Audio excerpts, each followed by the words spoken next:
All right, second video of the series here, all about how to start a construction company and be successful. This one is marketing big. So, how to set up your marketing in a big way, multifaceted marketing, get all these leads pouring in, all these streams into a big river of leads and new clients for your business. I'm gonna be helping you set that up. First one we're gonna be talking about is your website. So, first thing to get into place, again, this is beyond branding. If you don't have a logo and a name and colors for your company, you're going to need that first. Once you do, get your website up and running. It doesn't have to be anything super fancy. Generally, you can set one up for free if you got a little bit of time and you're somewhat tech savvy. My suggestion is better to pay somebody or ask somebody who knows how to set up a website to do it for you. But if you're inclined, you can do it yourself. Things you want to be thinking about for a website is make sure you're using the text copy that's on your website, that it's got your city and your neighborhood, your location, wherever you're planning to do services, because that's what you're going to want to be having SEO for, is have it very, tight to where you're actually producing services. Have some pictures on there of previous projects. You're also going to want to set up some tracking codes and different things like that, but ask your web developer about setting that up for you. The website is really the central hub, and it's what people are going to judge your business on. Besides, like the Google, like if they're searching on Google and you have your Google My Business profile, I'd say the Google My Business profile, reviews on there, and then your website. Those are going to be your big, like, shiny box of your company. People are going to check that out. So if they go to your website, if it looks old, if it looks complicated, if the text copy and everything about your business doesn't sound right, they're going to bounce. You're going to not have a high level of turnover for clients. If they've gone to the trouble of finding you and going to your website, you want to make sure when they get there, it's bright, it's shiny, it's amazing, it looks like the best thing since sliced bread. And then of course you want to have good call to actions on there. Call to actions are for them to book a free consultation, to get on a planning call, whatever it might be, but for them to connect with you, reach out, and get a free estimate or whatever. So you want a call to action, that there's some sort of action to take. My call to action to you right now is give this video a thumbs up, give it a big like, and I super appreciate you for doing that. Number two, so moving on into number two here, online directories. You got your website. Now if it's just a box on the shelf, no one's going to know it. No one's going to go there. So now you need to get your website onto all these online directories. I mentioned Google. Google's a big one. Google, there's Bing, there's places like House, Trusted Pros, pretty much any directory you can find to do with construction, with businesses. You want to have your website and your company listed there because it shows Google and any other search engine trust factors. If they can only find your website or your information about your business in one or two places, your trust score and your searchability is going to be very low. If you're on, 50 different business directories and your website has been around for years and you've been on these directories for years, now the search engines are going to start to love you because they're going to be like, this person's been around for a while, they've got a lot of copy text on their website that exactly matches people in this area. People go to the website, they stay there because they're finding the right stuff. So everything really works together well. A little like quick tip as far as your Google listing is your Google My Business listing. If possible, if your house or where you're located isn't where you want to get clients, think about maybe setting up a secondary address or using another address for Google that is in the area of your clients. Because when the clients in that area are searching for a business, so, a roofer, home builder, renovator in their area, it's going to show businesses located in that area. So if you can locate your business as far as Google is concerned in that area, all the best to you. Again, you may need to set up a secondary address or mailbox or something to that degree. All right, so that's online directories. The third one I'm going to be talking about is social media. Love it, hate it, it's here to stay, and it is actually where people do find out about your company. Leads from social media generally are lower. You're going to have better lead quality from search engines like Google and people come from your website and what have you. But social media is a place where you can keep an audience warm. And I don't think it's as important as a lot of people might say it is, as far as like having regular posting and stuff like that. I think there should be some content on there. And I think you should, again, just like the business directories, you should be on every single social media platform. That said, you don't have to be super active on every single platform. But if people go search you on Instagram, Facebook, LinkedIn, what else other ones are there? X, whatever it may be, they should at least have profile set up. It takes, I don't know, 20 minutes to set up a profile. If that, set up a profile, post a bunch of pictures. At least you've started a profile there, and there are certain people that'll be on certain platforms that will go and follow you and be a part of you on whatever single platform. The reason you want to do this early is because later, maybe 2, 3, 4 years down the road, it's like we want to grow. You hire a marketing agency or you get an admin person or a market person in your company. And now it's like, now I want to start promoting, lots of stuff on Instagram every day or Facebook. At least you've already have the profile and maybe you've got 100, 200,000, different people, followers, subscribers, what have you, on those different platforms, just simply for the fact that you set it up and you put some pictures out there. So is that making sense? As far as like social media as well, when you're starting out, you can definitely do advertising, but the caveat is if you do not have a good website, there's no use in doing good advertising because you want to have a certain brand and look and your website conducive to that. If you're paying for people to go click through an advertisement to go to your website, you want to make sure that your website is producing so you're not throwing all that money away and just lighting fire to a bunch of dollar bills. So making sense. All right. So number four, marketing avenue. Again, this is a multifaceted marketing. The more ways you can get leads coming into your business, the more prosperous, the more effective you're going to be with your marketing. Think of it like almost like passive income. It's not necessarily passive, but the more streams of money coming into your bank account, the richer you're going to get. Even if they're small, some will be large.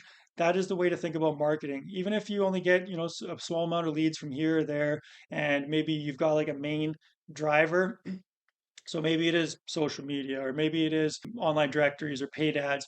Whatever is really working for you well, you want to double down there, but you want to keep your feelers out and your other streams, your avenues still active, because everything works together. And even if like ads are bringing in people, your social media is maybe keeping them warm, or your email marketing is keeping them warm, so that even if they're not ready to buy right now, 2 months, 3 months, 1 year later, they're already warm, they know your company, and it's a lot easier of a sale. So that leads me on to number four, like I just mentioned, email marketing. So email marketing, it's super easy to set up. A lot of people overcomplicate this nowadays, especially with like certain technologies like AI and stuff like that. It's beyond easier. You do not have to be a writer. You don't even have to really be a marketer, to be able to produce some pretty good and effective emails and stuff that will help, again, keep your audience warm. So email marketing, you can get an email platform. MailChimp they've got a free plan anyways. So MailChimp's good. That's the one I suggest if you want something free. There's a bunch of other ones out there, and most good CRMs will have some email marketing built into it. But you want to take your list of any leads that come into your business, any people you know from your network, any clients that you've done business with potentially. Start building out your email list. I remember when my email list was like 20 people. You got to start somewhere. Put it together over time. It goes from 20 to 100 to maybe 200 to 300, 5,000. And again, the earlier you start, the smaller the list, you can just grow and continue to expand on it. But the one thing you don't want to do is get, 2, 3, 4 years down the road and then realize, oh, shoot, I should now start my email list. And you've got to start from scratch essentially. So that's why it's best to get started early. And then emails, you can schedule them out for, one every month, what have you. And like I mentioned, you can go get Chat GPT. There's a few AIs out there, but with a bit of prompts, you can easily, an email and send it off to your people. Again, always be thinking with email. If I sent you an email every day and every day inside that email was a voucher to give you $100, how often do you think you would open those emails? I think you'd probably every day, because every day you'd be getting $100 from me. Well, that's what you got to be thinking for your clients. Every time your client's opening an email, what are you giving them? What are they getting? If they're not getting anything and it's more like you want to take from them, they're going to stop opening the emails because it's not worth it. So you want to be giving to them, whether that's, advice, that could be just being funny, I could be telling them about some new programs or new services you have. So just always be thinking about like how much value can I pack into my email for my audience? And again, it doesn't have to necessarily translate into monetary money, but it should be enjoyable and there should be something useful inside every email that you're sending to your clients. It's making sense. I would love to hear from you. If you use email marketing or have before, drop a comment below. Just write email, let me know. I'm curious if you have an email campaign set up. If you want help, again, comment. I'll be happy to help you further with that. This is the second video in the series. Make sure you check out the next video. The next one is going to be on sales. So this is all about bringing those leads, tons of leads to you. And then you're going to want to, again, be effective with sales to make sure you're translating those leads into clients and into money into your pocket. All right, number 5, coming up fast here is networking and referrals. Referrals are the strongest leads you can get for your business. People that already know you, ideally already like you, and already trust you, right? If you tell your neighbor, yeah, I hired this company to come renovate my kitchen. They did a great job. They showed up on time. Everything went fairly well. Even when it didn't, they told me about it. Communication was good. That neighbor now trusts you. He probably likes you because you did work for his neighbor, and they already know you. You're familiar with them, right? So your sale to them is going to be so much easier, and you can probably charge a higher price because it's like, do I want to go with this person that I know that I'm quite sure will do a good job, pay an extra 5% or 10%, or do I want to go with this person who I don't know, just found online, and I'm not too sure about, right? So that is how you can, through branding and through proper referral networks, is improve your profitability, improve the amount of money you're making, as well as work with clients who are probably good clients, because generally good people will refer other good people because they have similar social networks, right? So it's a virtuous cycle. What you want to be doing for referrals is always be asking for referrals, first of all. I would say probably midway and at the end of a project is you want to be asking for a referral. Just ask them, hey, probably soft, midway. And then at the end of the project, just like, hey, our business runs off referrals. The people we do work for often refer us to friends or family, coworkers.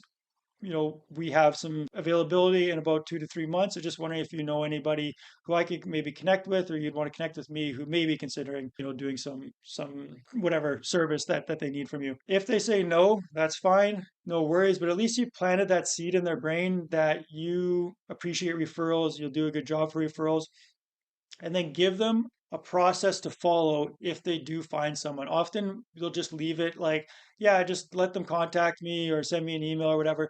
Be very specific. Like, okay, if you ever know somebody who's like thinking about renovating their kitchen, can you just, send me a text and just say, hey, my friend is thinking about this, or whatever, or send me an email. I'll reach out to you or them, and help them with service or whatever. So give them like what to do in that situation, so it's not just left to, kind of loose, and they don't not sure how to work the referrals. So that's like client referrals. There's also going to be your network referrals. So network referrals are other businesses that dovetail nicely with yours. So they have similar clients, but they don't provide similar services. So great ones for like renovation companies or home builders, or most construction companies in general actually, is, realtors are great, architects, could be any number of things. If you work a lot with general contractors, it could be other sub trades. So think about who comes before and who comes after you. So if you're a home builder, before you generally comes the architect or designer. After you is could be the realtor, the landscape person, or whoever.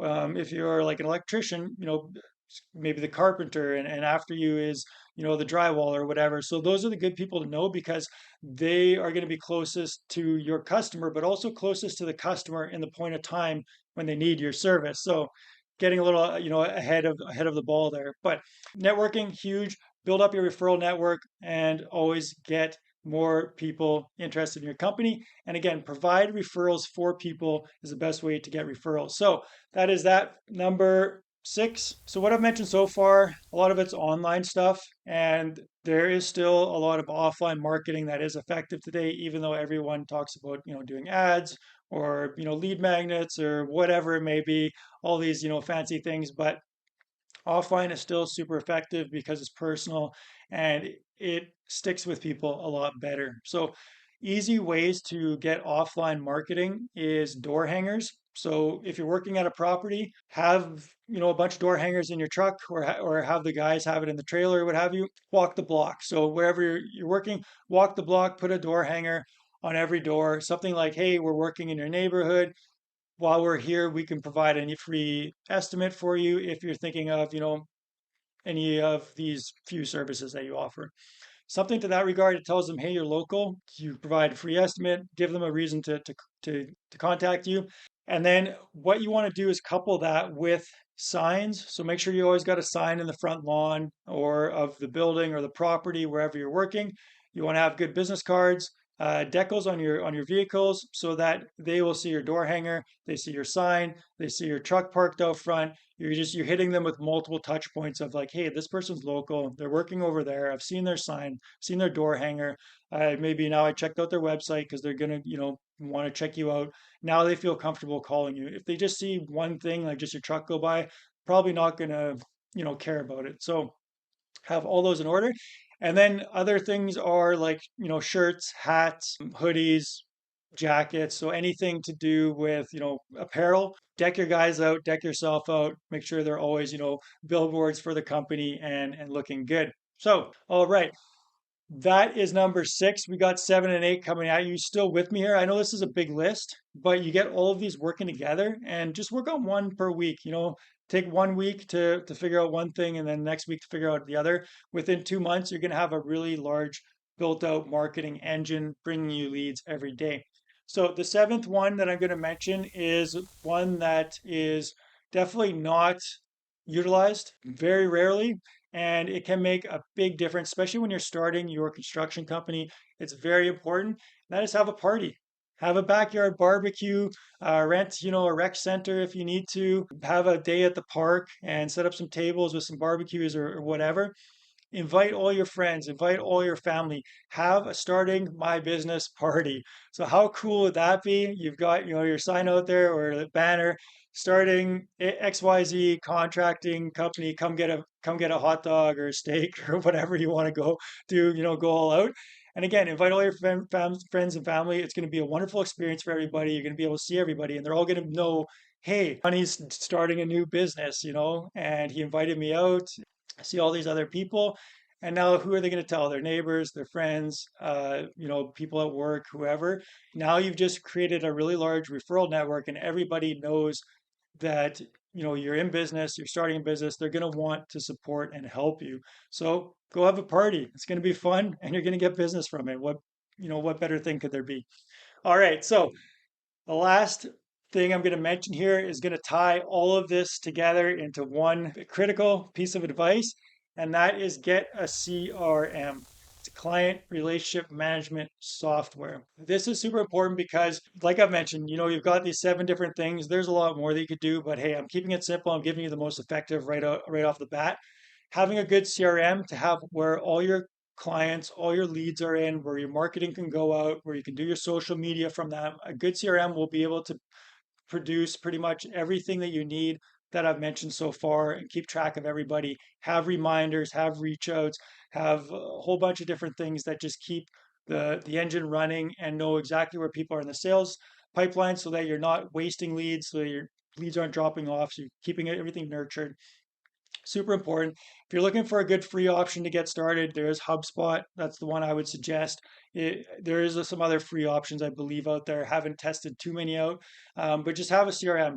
It doesn't really matter too much which CRM you use. Try out a few, see what works for you, because you can always migrate what your client list or your leads list and export it to another CRM if you want to, upgrade or change CRMs at some other point. So don't get overly stuck on trying to figure out which is the best one right now. Just figure out one that, has the top couple of things that you need, get started, and you can always start a new one later. So, does this make sense? Now you'll want to go on after you get all these leads to video number 3 in the series. So go check out video number 3, all about sales and how to take that lead, get them to the finish line so that you can get a new client and put money in your pocket.